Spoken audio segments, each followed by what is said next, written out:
game, a punter punts the ball from 3 feet above the ground, and that's how we have a y-intercept of 3. And then it describes the velocity of the ball, and it gives an equation that models the pathway of the ball. And it asked us to graph the vertex and intercepts. That means x and y. We know the y-intercept is 0, 3.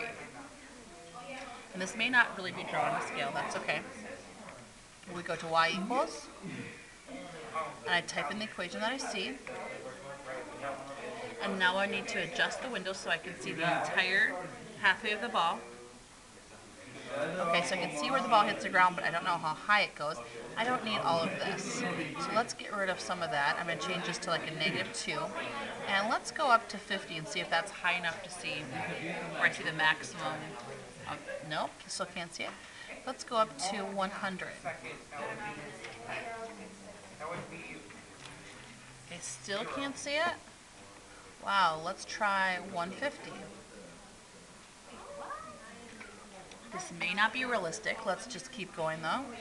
Let's go up to 200. All right, we're getting close. I'm going to try 250. And now here's the problem. I'm almost at the top, but you can see how I would not be able to identify the x-intercepts. There's just not enough room here. As soon as I hit trace, it's going to go over the top of things. So I'm going to move it up and move it down.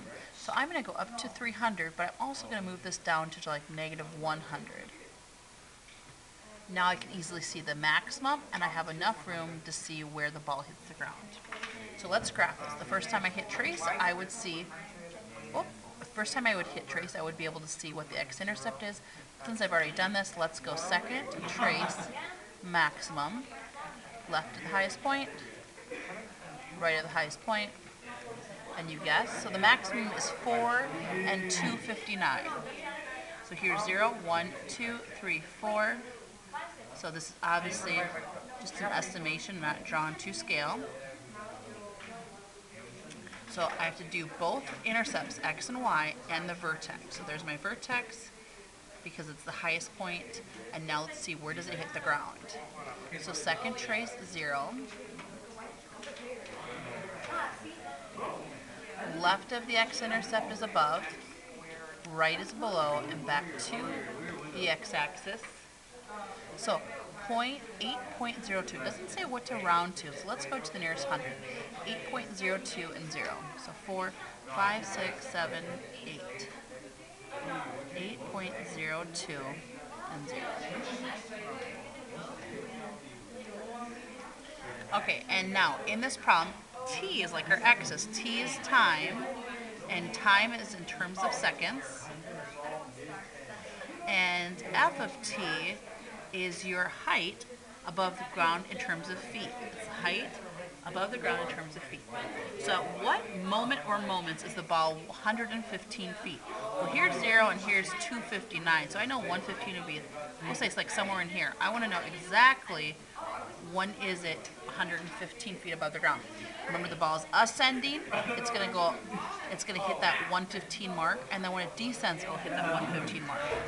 We can easily figure that out on a calculator by hitting y equals, going to the second equation,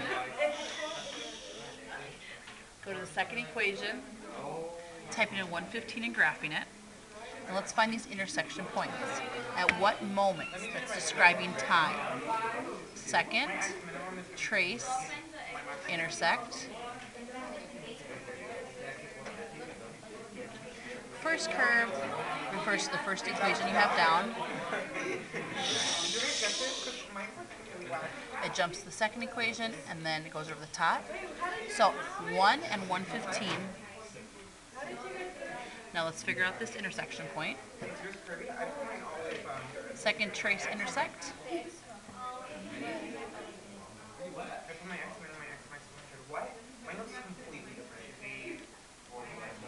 Okay, there's my first curve, jump to the second, over the top. And it's 7 and 115. What does this mean? It means at 1 second, and again at 7 seconds, the ball is 115 feet above the ground when it's ascending and when it's descending.